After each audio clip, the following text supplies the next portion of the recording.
नमस्ते स्टूडेंट, आप लोग कैसे हैं। आशा करता हूँ अच्छे होंगे, स्वस्थ होंगे, मस्त होंगे। ये जो वीडियो शूट हो रहा है इस बैच का नाम है आपका उम्मीद बैच है। इस उम्मीद बैच में आप आरआरबी एनटीपीसी का और ग्रुप डी का तैयारी कर सकते हैं। इसमें हमने बहुत सारे एनटीपीसी का और ग्रुप डी का प्रीवियस ईयर क्वेश्चन लिया है, प्लस बुक से भी रिसर्च का क्वेश्चन लिया गया है। तो आज हम लोग पढ़ेंगे परसेंटेज का पार्ट 9 पढ़ेंगे। और जो भी स्टूडेंट पार्ट 1 से लेके पार्ट 8 तक नहीं देखे हैं, चैनल पे अपलोड किया, वहाँ से आप जाके देख सकते हैं। सबसे पहले तो आपको परसेंटेज का पार्ट 1 को पढ़ना है, क्योंकि वहाँ पर हमने बहुत सारे बेसिक चीज़ें बताया हुआ है। सबसे पहले तो बेसिक को क्लियर करना है, उसके बाद ही इस वीडियो में आना, ठीक है।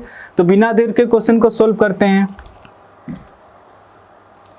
ये जो आप क्वेश्चन देख रहे हैं, इस टाइप के क्वेश्चन एनटीपीसी एग्जाम में बहुत सारे क्वेश्चन पूछे गए हैं, ठीक है। तो क्वेश्चन में क्या दिया गया आपका, एक व्यक्ति अपनी आय का 75% खर्च कर देता है। यदि उसकी आय और खर्च में 20% और 10% की वृद्धि कर दी जाए तो उसकी बचत में कितने प्रतिशत का अंतर आ जाए, क्वेश्चन कह रहा है। अब जैसे जैसे क्वेश्चन कह रहा है उस हिसाब से लिखते जाएंगे। सबसे पहले तो प्रतिशत को उतारेंगे। प्रतिशत में कितना दिया गया आपका, 75%। सबसे पहले इसको सॉल्व करेंगे कि 75% ये फ्रैक्शन में कितना होता है।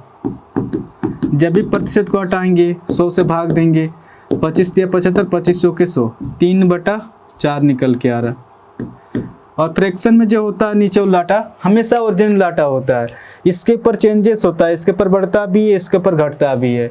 ये क्वेश्चन के ऊपर डिपेंड करते हैं क्वेश्चन क्या कर रहा है। तो क्वेश्चन में क्या दिया गया, एक व्यक्ति अपनी आय का, क्वेश्चन में तो कहीं पर भी नहीं देखी कि उस व्यक्ति का टोटल इनकम कितना था। तो मैं उस व्यक्ति का टोटल इनकम मान के चल रहा हूँ आपका 4, टोटल इनकम 4 रुपये मान के चल रहा हूँ, क्योंकि फ्रैक्शन में जो होता है नीचे उलाटा हमेशा ओरिजिनल लाटा होता है। तो इस 4 का आपका 75% खर्च कर रहा है। तो इस 4 का 75% कितना हो जाएगा, 3 होगा। हमेशा उलाटा निकल के आता है, आप निकाल के भी देख सकते हैं। इस 4 का 75%, जब 75% को फ्रैक्शन में सोल्व करेंगे तो 3/4 निकल के आएगा।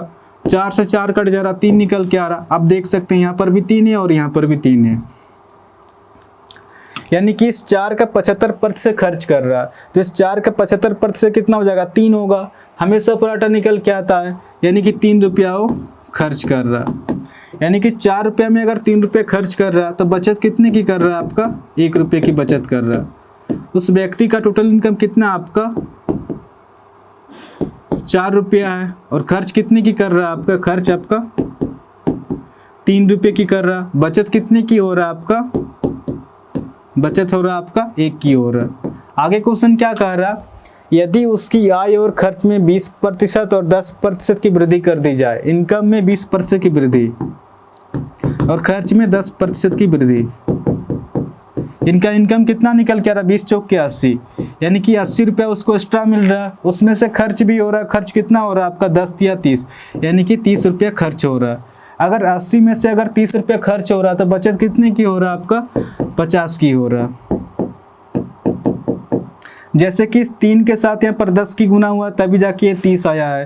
तो इसी प्रकार इस 1 के साथ क्या गुना करें कि 50 आ जाए। इस 1 के साथ आपका यहाँ पर 50 की गुना करेंगे, 50 1 50, तो कहीं ना कहीं बचत में 50% की वृद्धि हो जाएगा, ठीक है। तो इस क्वेश्चन का जो आंसर हो जाएगा आपका ऑप्शन सी इसका सही आंसर होगा, 50% की वृद्धि हो जाएगा। 77 नंबर क्वेश्चन में क्या दिया गया आपका, फिर से उसी टाइप का क्वेश्चन है। एक व्यक्ति अपनी आय का 37.1/2% खर्च कर देता है। यदि उसकी आय और खर्च में 12% और 15% की वृद्धि कर दी जाए तो उसकी बचत में कितने प्रतिशत का अंतर आ जाए, क्वेश्चन कह रहा है। अब जैसे जैसे क्वेश्चन कह रहा है उस हिसाब से लिखते जाएंगे। सबसे पहले तो प्रतिशत को उतारेंगे। प्रतिशत में कितना दिया गया आपका, 37.1/2%। सबसे पहले इसको सोल्व करेंगे कि 37.1/2% ये फ्रैक्शन में कितना होता है। ये कितना हो जाएगा, 37 दूना आपका 74 और 1 आपका 75/2 निकल के आ रहा। जब भी प्रतिशत को हटाएंगे तो 100 से भाग देंगे, क्योंकि बटा के नीचे में आ जाएगा। 25 दिया 75, 25 चौके 100, यानी कि 3/4 दूना 8, यानी कि 3/8 निकल के आ रहा। तो जब भी 37.1/2% को फ्रैक्शन में सोल्व करेंगे तो 3/8 आएगा। और फ्रैक्शन में जो होता है नीचे लाटा हमेशा ओरिजिनल लाटा होता है। इसके ऊपर चेंजेस होता है, इसके ऊपर बढ़ता भी है, इसके ऊपर घटता भी है। ये क्वेश्चन के ऊपर डिपेंड करता है क्वेश्चन क्या कह रहा है। तो क्वेश्चन में क्या दिया गया आपका, एक व्यक्ति अपनी आय का, तो क्वेश्चन में कहीं पर भी नहीं दे कि उस व्यक्ति का टोटल इनकम कितना था, तो मैं उस व्यक्ति का टोटल इनकम मान के चल रहा हूँ आपका टोटल इनकम 8 रुपया, क्योंकि फ्रैक्शन में जो होता है निचोड़ लाटा हमेशा ओरिजिनल लाटा होता है। तो इस 8 का 37 सही 1/2 पर से खर्च कर रहा, तो इस 8 का 37 सही 1/2 पर से कितना हो जाएगा, 3 होगा। हमेशा ऊपर आटा निकल के आता है, यानी कि 3 रुपया वो खर्च कर रहा है। 8 रुपये में अगर 3 रुपये खर्च कर रहा है तो बचत कितने की कर रहा है आपका, बचत आपका 5 रुपये की कर रहा है। उस व्यक्ति का टोटल इनकम कितना है आपका, टोटल इनकम आपका 8 है, उसमें से खर्च कितना कर रहा है आपका 3 रुपये की कर रहा है। बचत कितने की हो रहा है आपका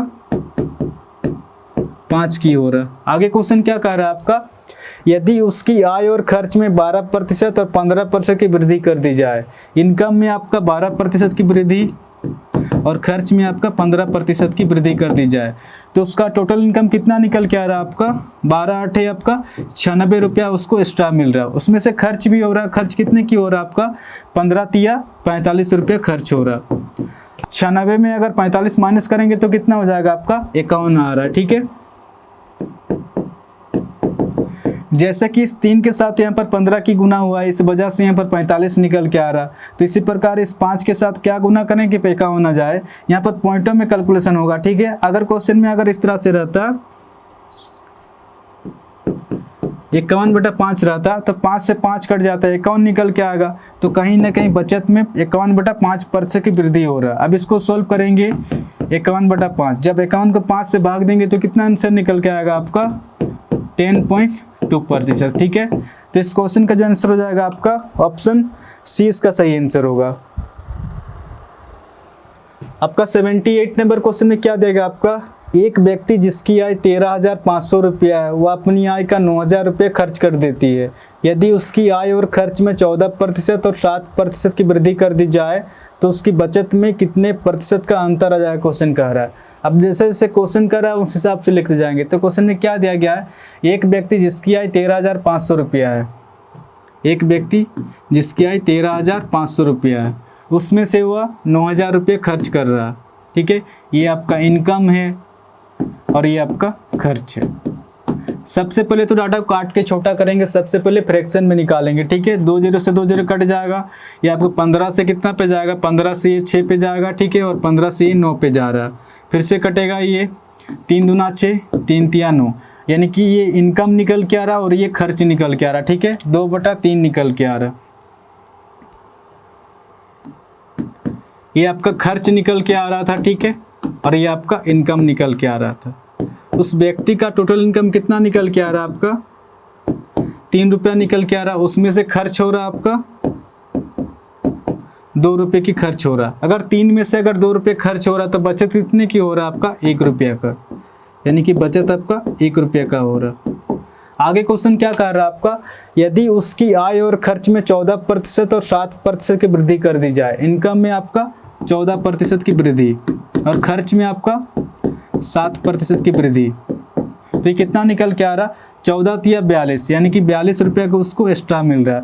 उसमें से खर्च भी हो रहा है, खर्च कितने की हो रहा है आपका 7 दूने 14 रुपये का खर्च हो रहा है। अगर 42 में अगर 14 माइनस करेंगे तो बचत निकल के आएगा, 42 में अगर 14 माइनस करेंगे तो कितना निकल के आ रहा 28 निकल के आ रहा, ठीक है। जैसे कि इस 2 के साथ यहाँ पर 7 की गुना हुआ तभी जाके 14 निकल के आया, तो इसी प्रकार इस 1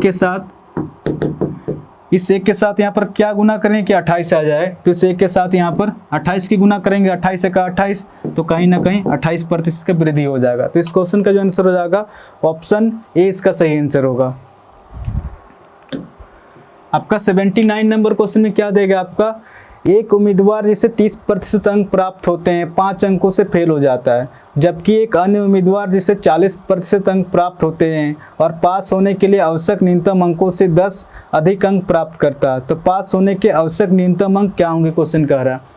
अब जैसे जैसे क्वेश्चन कर रहा है उस हिसाब से लिखते जाएंगे। तो क्वेश्चन में क्या दिया गया है, एक उम्मीदवार जिसे 30% अंक प्राप्त होते हैं, 30% अंक प्राप्त होते हैं, 5 अंकों से फेल हो जाता है। अगर इसमें 5 जोड़ देंगे तो ये व्यक्ति पास हो जाएगा। ध्यान रहे कि पास कराना है, फेल नहीं कराना है। आगे क्वेश्चन क्या दिया गया आपका, जबकि एक अन्य उम्मीदवार जिसे 40% अंक प्राप्त होते हैं, 40% अंक प्राप्त होते हैं और पास होने के आवश्यक न्यूनतम अंकों से 10 अधिक अंक प्राप्त करता है। अगर इसमें -10 कर देंगे तो ये व्यक्ति पास हो जाएगा।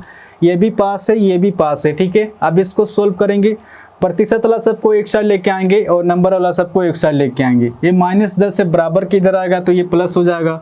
10 और 5 कितना निकल के आ रहा, 15 निकल के आ रहा, ठीक है। ये प्लस 30% है, बराबर के उधर जाएगा तो ये माइनस हो जाएगा। 40 में अगर 30 माइनस करेंगे तो कितना बच रहा है आपका, 10% शेष बच रहा।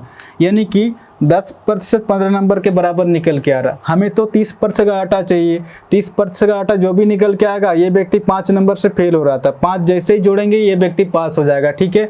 तो 10% कितना निकल के आ रहा, 15 निकल के आ रहा। इसको डायरेक्ट 30% करेंगे तो यहाँ पर डायरेक्ट 3 की गुना करेंगे तो कितना हो जाएगा, 10 या 30, ये डायरेक्ट 30% निकल के आ रहा। अगर बराबर के इधर हमने 3 की गुना किया तो बराबर के इधर भी 3 की गुना करेंगे तो कितना हो जाएगा, 15 या 45 निकल के आ रहा। यानी कि 30% 45 निकल के आ रहा। यानी कि 30% का आटा कितना निकल के आ रहा आपका, 45 निकल के आ रहा। ये व्यक्ति 5 नंबर से फेल हो रहा था, जैसे ही इसमें 5 जोड़ देंगे तो ये व्यक्ति पास हो जाएगा। 45 + 5 यानी कि 50 नंबर में वो व्यक्ति पास हो जाएगा।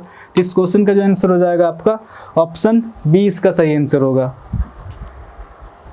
आपका 80 नंबर क्वेश्चन में क्या दिया गया है, एक विद्यार्थी जिसे 25% अंक प्राप्त होते हैं 30 अंकों से फेल हो जाता है, जबकि एक अन्य उम्मीदवार जिसे 50% अंक प्राप्त होते हैं पास होने के लिए आवश्यक न्यूनतम अंकों से 20 अधिक अंक प्राप्त करता है। तो पास होने के आवश्यक न्यूनतम अंक क्या होंगे, क्वेश्चन कर रहा है।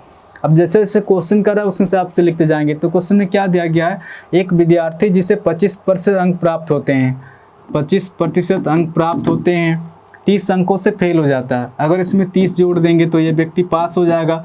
ध्यान रहे कि पास कराना फेल नहीं कराना, ठीक है। आगे क्वेश्चन क्या कर रहा है, जबकि एक अन्य उम्मीदवार जिसे 50% अंक प्राप्त होते हैं और पास होने के आवश्यक न्यूनतम अंकों से 20 अधिक अंक प्राप्त करता है। अगर इसमें -20 कर देंगे तो ये व्यक्ति पास हो जाएगा। ये भी पास है, ये भी पास है, ठीक है। अब इसको सोल्व करेंगे, प्रतिशत वाला सबको एक साइड लेके आएंगे और नंबर वाला सबको एक साइड लेके आएंगे। ये -20 है, बराबर के इधर आएगा तो ये प्लस हो जाएगा। 20 और 30 कितना निकल के आ रहा है, ये आपका 50 निकल के आ रहा है, ठीक है। ये कितना हो जाएगा, ये प्लस 25% है, बराबर के उधर जाएगा तो माइनस हो जाएगा। 50 में अगर 25 माइनस करेंगे तो शेष कितना बच रहा है आपका, शेष 25% बच रहा। यानी कि 25% 50 नंबर के बराबर निकल के आ रहा, ठीक है। हमें 25% का आटा चाहिए तो 25% का आटा कितना निकल के आ रहा आपका, 50 निकल के आ रहा। ये व्यक्ति 30 नंबर से फेल हो रहा था, जैसे ही इसमें 30 जोड़ देंगे तो ये व्यक्ति पास हो जाएगा। 50 और 30 कितना निकल के आ रहा, 80 निकल के आ रहा। तो क्वेश्चन क्या कर रहा है आपका, पास होने के आवश्यक न्यूनतम अंक क्या होंगे, तो 80 नंबर में वो व्यक्ति पास हो जाएगा। इस क्वेश्चन का जो आंसर हो जाएगा आपका ऑप्शन बी इसका सही आंसर होगा, 80 अंक में पास हो जाएगा, ठीक है। तो आज के लिए इतने क्वेश्चन करेंगे। इस चैनल को आप लोग सपोर्ट कीजिए, मैं धीरे धीरे सभी चैप्टर का वीडियो अपलोड कर दूंगा, ठीक है। तो आज के लिए इतने ही, फिर कल मिलेंगे, धन्यवाद।